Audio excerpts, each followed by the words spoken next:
Chers amis auditeurs, mes frères et sœurs en Jésus-Christ, que la grâce et la paix de Dieu vous soient multipliées. Nous sommes de retour pour continuer le sujet que nous avons commencé samedi dernier, l'adoration qui touche le cœur de Dieu. L'adoration qui touche le cœur de Dieu. Samedi dernier, on avait partagé quelques exigences pour qu'une adoration touche le cœur de Dieu, pour que Dieu accepte notre adoration.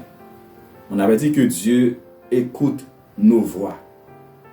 Il nous voit là où nous sommes. Mais il n'est pas obligé de recevoir notre adoration. Si notre adoration ne lui plaît pas, il ne peut pas recevoir notre adoration. C'est pourquoi, frères et sœurs, il est important de savoir le cœur de Dieu. Il est important de savoir le goût de Dieu pour que notre adoration puisse toucher son cœur. On avait dit que l'adoration, c'est aimer Dieu, l'honorer et se soumettre à lui de tout son cœur, par la vie autant que par les paroles. Donc l'adoration, c'est mettre Dieu à la place qu'il faut, c'est mettre Dieu au centre de notre vie, avec humilité et sincérité. Donc, ce soir, j'aimerais vous partager trois autres principes, trois autres exigences pour que notre adoration puisse toucher le cœur de Dieu. En résumé, samedi prochain, on avait cité trois principes clés, ou bien trois exigences pour qu'une adoration plaise à Dieu. On avait mentionné la foi comme l'un des principes clés. Deuxièmement, c'est la consécration. Il faut se consacrer à Dieu. Et troisième exigence, on doit l'adorer en esprit et en vérité. Et quatrième exigence ce soir que j'aimerais vous partager, quatrième condition pour qu'une adoration touche le cœur de Dieu, c'est l'amour envers Dieu et envers son prochain. L'amour envers Dieu et envers son prochain. Si vous regardez avec moi Matthieu chapitre 22, verset 37 à 39. Matthieu chapitre 22, verset 37 à 39. La parole de Dieu nous dit: Jésus lui répondit: Tu aimeras le Seigneur, ton Dieu, de tout ton cœur, de toute ton âme et de toute ta pensée. C'est le premier et le plus grand commandement. Et voici le second, qui lui est semblable. Tu aimeras ton prochain comme toi-même. Un adorateur, c'est un amoureux de Dieu. L'adorateur doit être un amoureux de Dieu. Un vrai adorateur, c'est un amoureux de Dieu. Un vrai adorateur, c'est un passionné de Dieu. Non seulement il est un amoureux de Dieu, il aime aussi son prochain.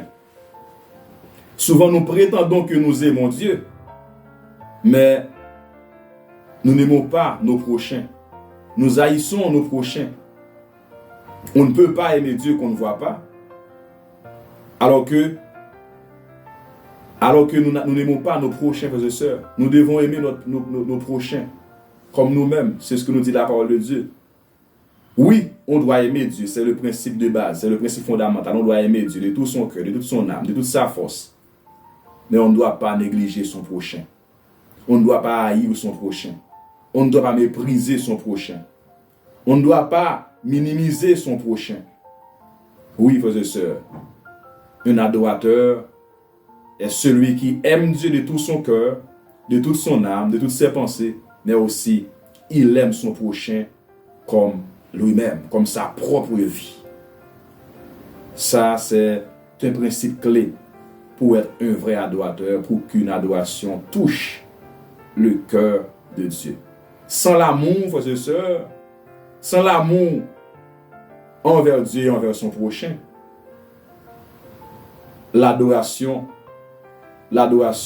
reste et demeure un acte religieux. Notre adoration est vaine. Notre adoration est vide. Notre adoration est stérile, sans amour pour Dieu, sans amour pour son prochain. Et cinquième exigence pour qu'une adoration touche le cœur de Dieu, c'est l'obéissance. C'est l'obéissance.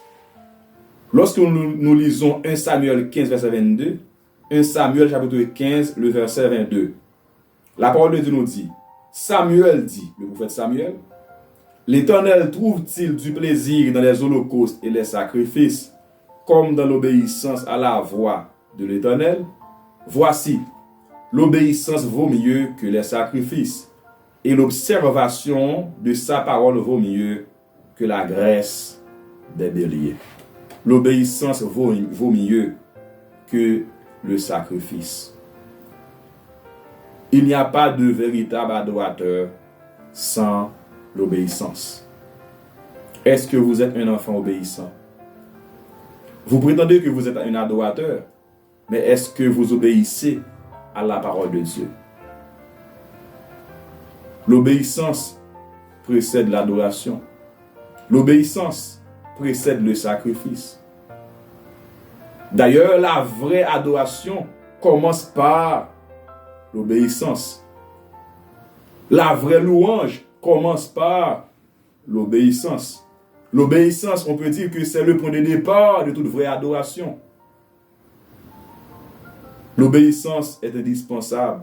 L'obéissance doit être au cœur de l'adoration. L'obéissance doit caractériser la vie de l'adorateur.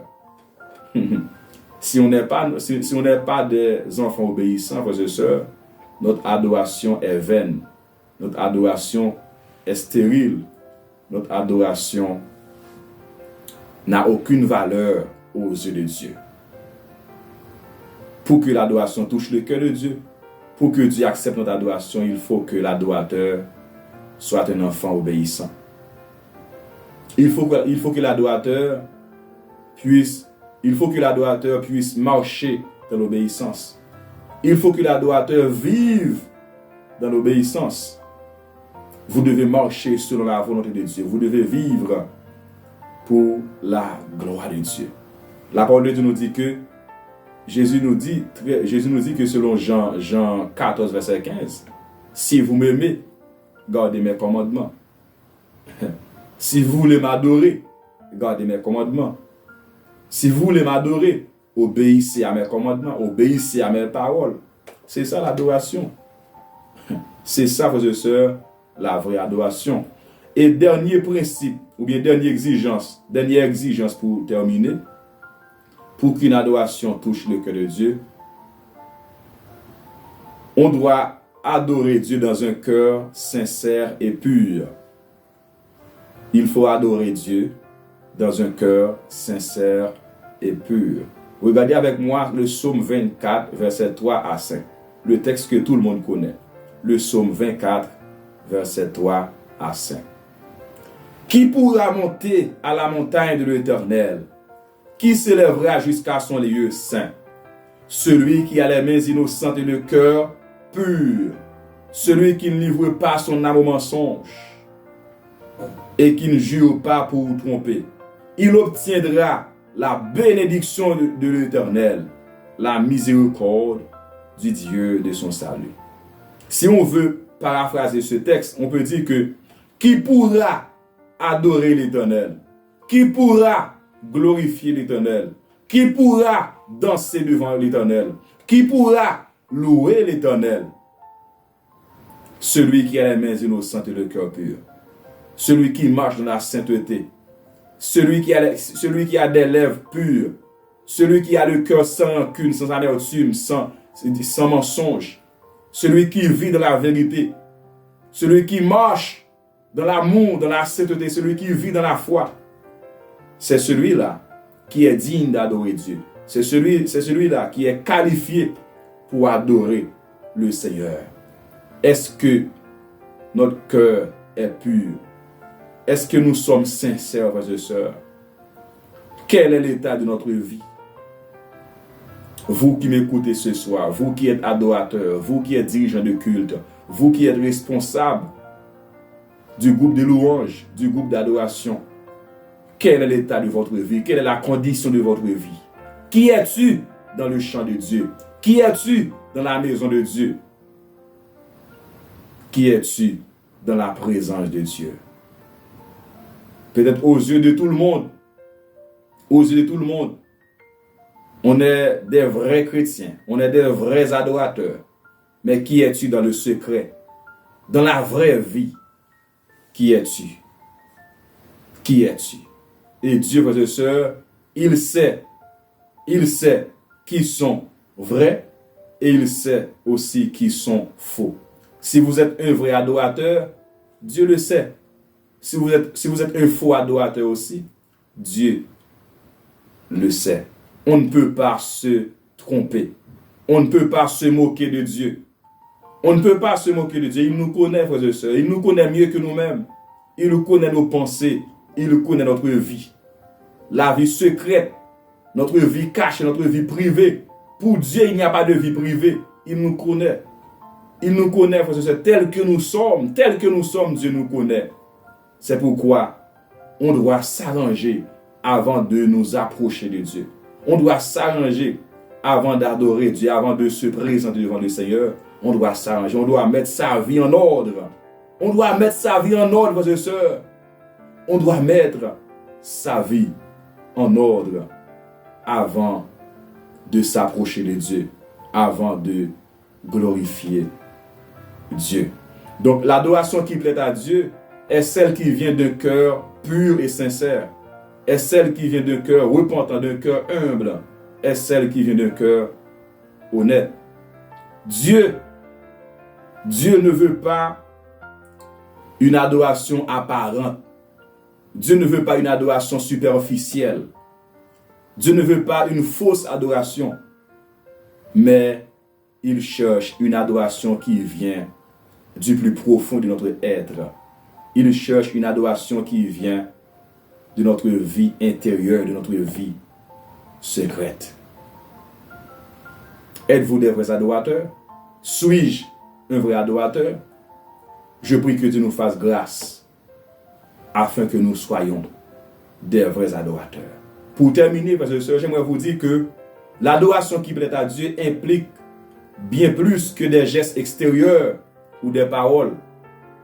L'adoration qui plaît à Dieu, l'adoration qui touche le cœur de Dieu, c'est une disposition intérieure du cœur fondée sur la vérité et la sincérité.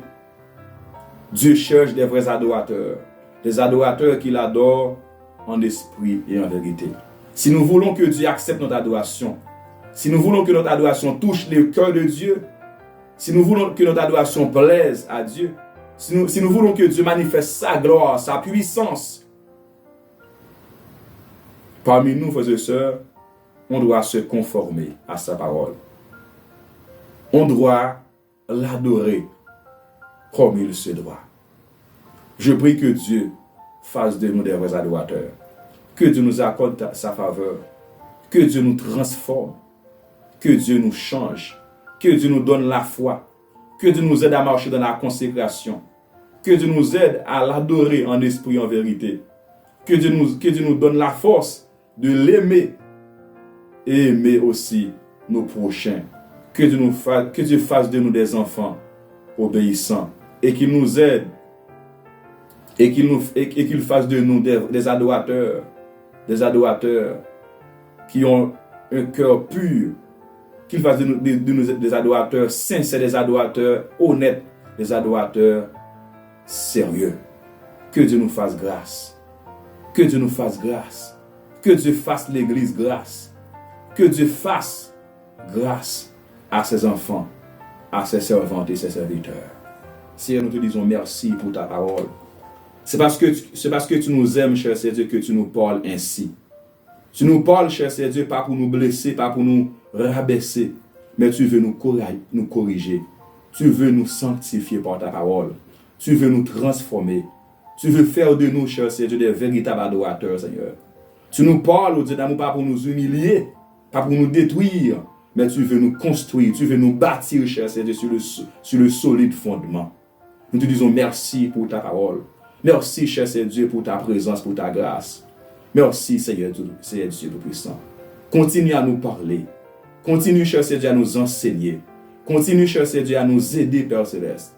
Aide-nous à mettre en pratique, au Dieu d'amour, ces paroles, afin que nous soyons des vrais adorateurs. Que ton nom soit sanctifié. Que ton nom soit glorifié. Louange à toi, Seigneur.